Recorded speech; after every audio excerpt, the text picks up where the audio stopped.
வணக்கம் முருகேசன். இந்த வீடியோவில் என்ன பார்க்க போகிறோம் அப்படின்னா, ஃபண்டமெண்டல் அனலிஸில் ரொம்ப பேசிக்கான ஒரு 2 விஷயம், ரொம்ப முக்கியமானதும் கூட, எல்லாரும் தெரிஞ்சிக்க வேண்டியது.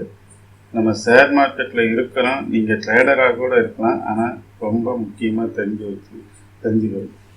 எப்படி ஒரு லாங்குவேஜுக்கு எப்படி லெட்டர் ரொம்ப முக்கியமோ அந்த மாதிரி ஒரு விஷயந்தான் இப்போ பார்க்க போகிறோம். ஆனால் ட்ரேடிங்கை விட இன்வெஸ்ட்மெண்ட்டில் தான் நல்லா சம்பாதிக்க முடியும், ரிஸ்க்கும் குறைவு. இதுவரையும் சம்பாதிச்சு சாதனை செய்தவங்க பெரும்பாலும் இன்வெஸ்டர். அதனால் நம்ம ட்ரேடராக இருந்தாலும் சின்ன அமௌண்ட்டு சிறு சேமிப்பு மாதிரி பண்ணி ஒரு இன்வெஸ்டராக மாறுறது ரொம்ப நல்லது. அந்த மாதிரி வந்தவர் தான் வாரன் பஃபெட். ஓகேங்களா? அதான் ரொம்ப யங்கராக இருக்கிறீங்க அப்படின்னா இந்த மாதிரி வாய்ப்பை நீங்கள் மிஸ் பண்ணாதீங்க. இப்போ எங்களுக்கெலாம் அந்த வயசில் சொல்கிறதுக்கு, அறிவுரை சொல்கிறதுக்கு, அட்வைஸ் பண்ணுறதுக்கோ இதெல்லாம் தெரிஞ்சுக்கிறதுக்கு எங்களுக்கு ரொம்ப நாளாச்சு. அதுக்குங்காட்டி எங்களோட ஏஜும் ரொம்ப போயிடுச்சு. ஆனால் நீங்கள் ஒரு யங்கர்னா கண்டிப்பாக இந்த இதை பார்க்கணும். இதை இந்த இதை பயன்படுத்திங்கன்னா உங்களுக்கு நல்ல ஒரு செல்வாக்கு உங்கள்கிட்ட சேரும். ஓகேங்களா? சரி, அப்போ இதில் பார்க்க போகிறது ஏர்னிங் ப்ரெஷர், பிஇ ரேஷியோ ரெண்டும் பார்க்க போகிறோம். இந்த ரெண்டையும் நான் முன்னாடியே பார்த்துட்டேன். முன்னாடியே நம்ம வீடியோவில் சொன்னேன். ஆனால் நான் யூடியூப் வீடியோ போடுற ஆரம்ப காலனால என்னால் சரியாக ப்ரெசன்டேஷன் பண்ண முடியல. அதனால் திரும்ப பண்ணுறேன். ஏன்னா இது அவ்வளோ முக்கியமானது. நீங்கள் ஒரு இன்வெஸ்டராக இருக்கிறீங்க, ஒரு சின்ன முதலீடு பண்ணணும் அப்படின்னு பண்ணுறீங்க அப்படின்னா இது ரொம்ப பேசிக். இதுலேருந்து அப்படியே மேலே நீங்கள் தெரிஞ்சுக்கலாம். நம்ம சேனல் புதுசு அப்படின்னா சப்ஸ்கிரைப் பண்ணுங்கள். நீங்கள் இந்த வீடியோ மற்றவங்களாம் யாரும் இப்போ அவங்க ஃப்ரெண்டு பார்க்கணும் அப்படின்னா ஷேர் பண்ணுங்கள். சரி, இப்போ வீடியோக்கு போகலாம். ஃபஸ்ட்டு ஏர்னிங் பெர் ஷேர், அதை பற்றி தான் பார்க்க போகிறோம். ஏர்னிங் பெர் ஷேர் அப்படின்னா என்ன, தமிழில் அப்படின்னா என்ன? ஒரு பங்கின் வருமானம். ஒரு பங்கு அப்படின்னா நீங்கள் ஒரு ஷேர் வாங்குறீங்கன்னா அதோட வருமானம் ஒரு வருஷத்துக்கு எவ்வளவு சம்பாதிக்குது, அதுதான் ஏர்னிங் பெர் ஷேர். அதை எப்படி கால்குலேட் பண்ணுவோம் அப்படின்னா, ஃபஸ்ட்டு ஒரு ரியல் கம்பெனிக்கு போவேன்னா, உதாரணத்துக்கு நீங்கள் ஒரு 100 பேர் இருக்கிறீங்க, 100 ஃப்ரெண்ட்ஸ் இருக்கிறீங்க, ஒரு கம்பெனி ஆரம்பிக்கிறீங்க. அதுக்கு ஏபிசி லிமிடெட் அப்படின்னு பேர் வச்சு ஒரு கம்பெனி ஆரம்பிக்கிறீங்க. அந்த 100 ஃப்ரெண்ட்ஸும் ஒவ்வொருத்தருக்கும் ஈக்குவல் ஷேர், ஒவ்வொரு பங்கு வச்சுக்கிறீங்க. அப்போ டோட்டல் நம்பர் ஆஃப் ஷேர்ஸ் 100. ஓகேங்களா? Total number of shares, outstanding shares 100. ஓகேங்களா? இப்போ ஏபிசி நல்லா நினச்சிக்கோங்க. ஏபிசி லிமிடெட் உங்கள் கம்பெனி பேர். அதில் 100 பேரும் ஒவ்வொரு ஷேர் வச்சுக்கிட்டு ஒரு கம்பெனி ஆரம்பிச்சிருங்க. அந்த கம்பெனி ஏபிசி லிமிடெட் நீங்கள் ஆரம்பித்த கம்பெனி அந்த வருடத்தில் ஒரு 10 லட்ச ரூபா சம்பாதிக்குது. ஓகேங்களா? அப்போ 10 லட்ச ரூபா சம்பாதிக்குது அப்படின்னா, அப்போ ஒவ்வொருத்தரும் ஒவ்வொரு பங்கு வச்சுருக்கீங்க. உங்களுக்கு எவ்வளோ வருமானம் வரும்? ஓகேங்களா? அதுதான் ஏர்னிங் பெர் ஷேர். இப்போ 10 லட்ச ரூபா சம்பாதிக்கிறது அப்படின்னா பில் பண்ணுறது மட்டும் இல்லை, ரெவன்யூ மட்டும் இல்லை. ரெவன்யூ பண்ணி உங்களுக்கு எல்லா செலவும் போக வர அமௌண்ட், அதுதான் நெட் இன்கம், நெட் ப்ராஃபிட், இல்லைன்னா பிஏடி அப்படின்னா இன்கம் ஸ்டேட்மெண்ட்டில் குறிப்பிடுவாங்க.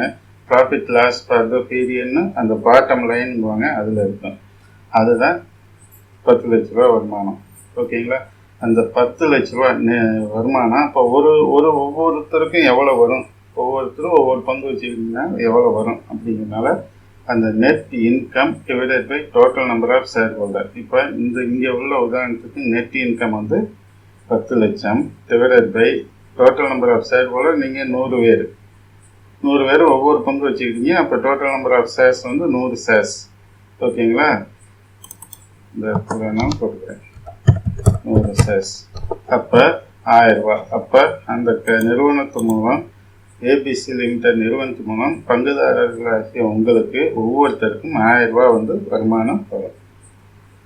அதுதான் ஏர்னிங் பெர் ஷேர். இப்போ புரியுதுங்களா? ஏர்னிங் பெர் ஷேர்னா என்ன அப்படின்னா, ஒரு பங்கோட வருமானம். அதை எப்படி கால்குலேட் பண்ணுறதுன்னா, net income divided by total number of shareholder. Net இன்கம்ங்கிறது வேற ஒன்றும் இல்லை, அந்த ஒட்டுமொத்த நிறுவனத்தின் லாபம். ஓகேங்களா, ஒட்டுமொத்த நிறுவனத்தின் லாபம் தான் நெட் இன்கம். அப்போ அந்த ஒட்டுமொத்த நிறுவனத்தின் லாபத்தை டிவைடட் பை எத்தனை ஷேர்ஸ், எத்தனை ஹோல்டர் இருக்கிறாங்க, எத்தனை டோட்டல் நம்பர் ஆஃப் ஹோல்டர் இருக்காங்கன்னு டிவைட் பண்ணோம்னா ஒரு ஷேரோட மதிப்பு எவ்வளோ சம்பாதிக்கிறது அப்படின்னு வந்துடும். இதுதான் ஏர்னிங் பெர் ஷேர். ஓகேங்களா, இப்போ இங்கே பார்த்துக்குவோம். ஏர்னிங் பெர் ஷேரை ஃபர்ஸ்ட் பாருங்கள். இது வந்து இன்ஃபோசிஸ் லிமிடெட். இதோட ஏர்னிங் பெர் ஷேர் வந்து 36.30 கொடுத்துருக்குறாங்க. ஓகேங்களா, இப்போ இது எப்படி கால்குலேட் பண்ணுறது அப்படின்னா, இது வந்து ட்ரையலிங் இபிஎஸ். அதனால் நம்ம வந்து ஃபைனான்சியல் போயிட்டு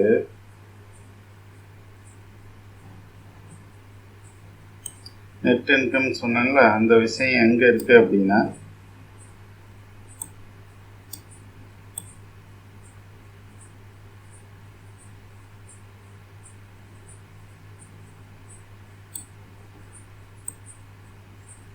பேலன்ஸ் ஷீட். இது ப்ராஃபிட் அண்ட் லாஸ் போயிருங்க. ப்ராஃபிட் அண்ட் லாஸில் இருக்கும். இதில் கன்சாலிடேட்டட், அதாவது ஒட்டுமொத்த கம்பெனியோட லாபநட்டம் வந்தாச்சுங்களா. இதில் profit loss for the period அப்படின்னு இருக்குங்களா, இதுதான் வந்து நெட் இன்கம். ஓகேங்களா, இதுதான் நெட் இன்கம். இதை வந்து காப்பி பண்ணி ஒரு கால்குலேட்டரில் டிவைடட் பை எவ்வளோ ஷேர் ஹோல்டர் இருக்கிறாங்க அப்படிங்கிறத இந்த மணி கண்ட்ரோலில் இந்த கம்பெனி போனீங்கன்னா அங்கே போயிட்டு ஷேர் ஹோல்டர் பேட்டர்ன் அப்படின்னு இருக்கும். ஷேர் ஹோல்டிங் பேட்டர்ன் இங்கே போயிட்டீங்கன்னா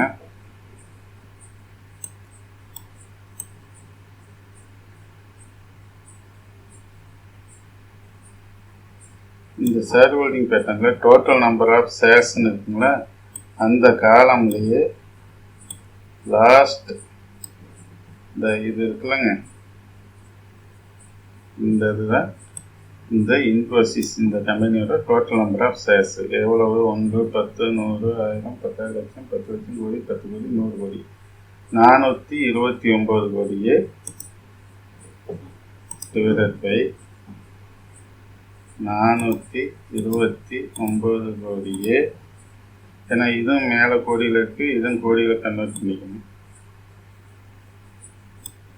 0.99647 இதுதான் total number of shares divided by 35.9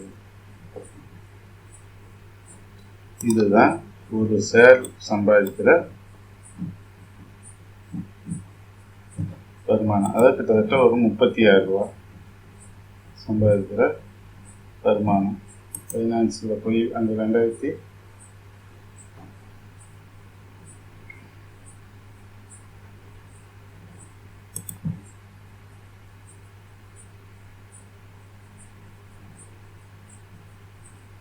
கன்சல்டேட்டர் தான் நம்ம கால்குலேட் பண்ணோம்.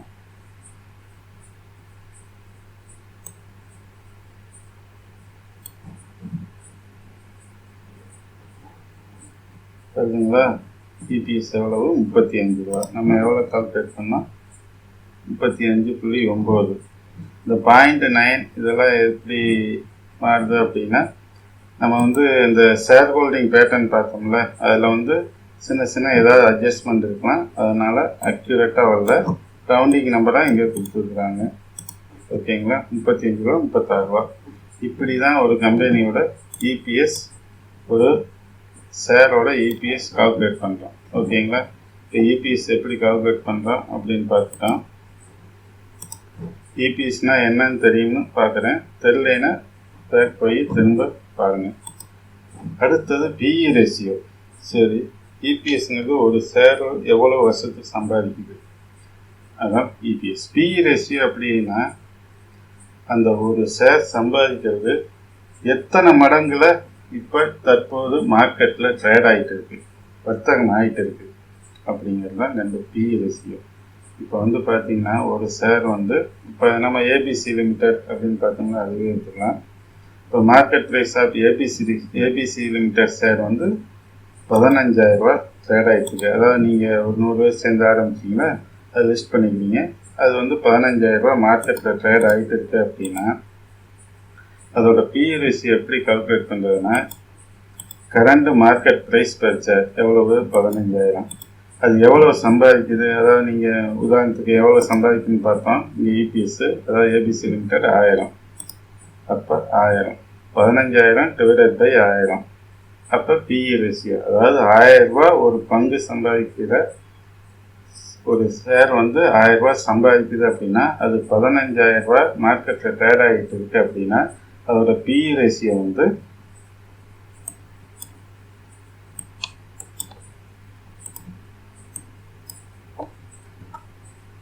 எவ்வளவு அப்படின்னா 15. அது சம்பாதிக்கிறத விட 15 மடங்கு அதிகமாக மார்க்கெட்டில் விலை போயிட்டு இருக்கு அப்படின்னு அர்த்தம். அதுதான் பிஇ ரேஷியோ. அப்போ அது சம்பாதித்த விட 15 மடங்கு விலை அதிகமாக போயிட்டு இருக்கு. அது அப்போ வாங்கிறது, அப்போ வேல்யூவேஷன் 15 மடங்கு அதிகமாக இருக்குது அது சம்பாதித்த விட. இதே இன்னொரு கம்பெனி வந்து அது சம்பாதித்த விட 10 மடங்கு தான். இப்போ 1000 ரூபா சம்பாதிக்கிற இதே இன்னொரு கம்பெனி, அதாவது XYZ கம்பெனி உதாரணத்துக்கு அதுவும் இபிஎஸ் 1000 ரூபா சம்பாதிக்குது, அது வந்து ஒரு 10,000 ரூபாய்க்கு தான் ட்ரேட் ஆகிட்டு இருக்கு அப்படின்னா அதோட பிஇ ரேஷியோ எவ்வளோ இருக்கும்? உதாரணத்துக்கு 1000 ரூபா 10 ரூபாயா இருக்கும். அப்போ சம்பாதித்த விட 10 மடங்கு தான் விலை அதிகமாகிட்டு இருக்கு. அப்போ எது அதிக விலை ஏறக்கூடிய வாய்ப்பு எது அப்படி இருக்குன்னா இந்த பிஇ ரேஷியோ குறைவாக இருக்கிற கம்பெனிகள் வந்து விலை அதிகமாக நீங்கள் வாங்கி போட்டிங்கன்னா ஏறக்கூடிய வாய்ப்புகள் இருக்குது. ஓகேங்களா? அதாவது வேல்யூவேஷன் ஒரு கம்மியான குறைவான விலையில் விற்றுக்கிட்டு இருக்கு அப்படின்னு அர்த்தம். பிஇ ரேஷியோ ரொம்ப அதிகமாக இருந்தால் அது வந்து விலை அதிகமான விலையில் ட்ரேட் ஆகிட்டு இருக்குன்னு அர்த்தம். பிஇ ரேஷியோ குறைவாக இருந்தால் விலை குறைவான விலையில் மலிவான விலையில் ட்ரேட் ஆகிட்டு இருக்கு அப்படின்னு அர்த்தம். அப்போ பிஇ ரேஷியோங்கிறது அது சம்பாதித்த விட எத்தனை மடங்கு விலை அதிகமாகிட்டு இருக்கு அப்படின்னு அப்படிங்கிறத புரிஞ்சுப்பீங்க. இப்போ வந்து இங்கே இன்ஃபோசிஸே பாருங்கள். இப்போ வந்து கரண்ட் இந்த பிஇ ரேஷியோ டெய்லி மாறுபடும். ஏன்னா அதோட விலை வந்து மார்க்கெட்டில் டெய்லி மாறுபடும். இப்போ பார்த்தீங்கன்னா உதாரணத்துக்கு நம்ம பிஇ ரேஷியோ நம்மளாக கால்குலேட் பண்ணுற பாருங்க. அதோட மார்க்கெட்டில் இப்போ இன்ஃபோசிஸோட விலை எவ்வளவு அப்படின்னா 774.55 டிவைடட் பை அதோட ஒரு பங்கோட சம்பாத்தியம் இங்கே எவ்வளோ கொடுத்துருக்குறாங்க அப்படின்னா 36. அதாவது இங்கே பாருங்க 36.30. அப்போ அதோட பிஇ ரேஷியோ எவ்வளோன்னா 21.33. இந்த இங்கே இருக்குங்களா 21.34. இந்த பிஇ ரேஷியோன்னு இருக்குங்களா நான் மென்ஷன் பண்ணுறேங்களா, கர்சர் வைக்கிறாங்களா, அந்த இது எப்படி கால்குலேட் பண்ணுறதுன்னா இப்படி தான். மார்க்கெட்டில் இப்போ என்ன ப்ரைஸில் ட்ரேட் ஆகிட்டு இருக்கு டிவைடட் பை அது எவ்வளவு சம்பாதிக்குது, அதாவது earning per share. Market price divided by earning per share போட்டோம்னா பிஇ ரேஷியோ வந்துடும். இப்போ இதுக்கு என்ன அர்த்தம்னா இன்ஃபோசிஸ் இப்போ வந்து அது சம்பாதிக்கிறத விட 21.34 மடங்கு அதிகமான விலையில் ட்ரேட் ஆகிட்டு இருக்கு. ஓகேங்களா? அப்போ பிஇ ரேஷியோங்கிறது ஒரு ஷேரை வேல்யூவேஷன் அது குறைவான விலையில் ட்ரேட் ஆகிட்டு இருக்கா இல்லை அதிகமான விலையில் ட்ரேட் ஆகிட்டு இருக்கா அப்படிங்கிறத கண்டுபிடிக்க உதவக்கூடிய ஒரு ரேஷியோ. ஓகே, வீடியோ ரொம்ப பெருசாக போயிடுச்சு. இந்த வீடியோ பிடிச்சிருந்தால் லைக் பண்ணுங்கள், ஷேர் பண்ணுங்கள், கமெண்ட் பண்ணுங்கள். நன்றி.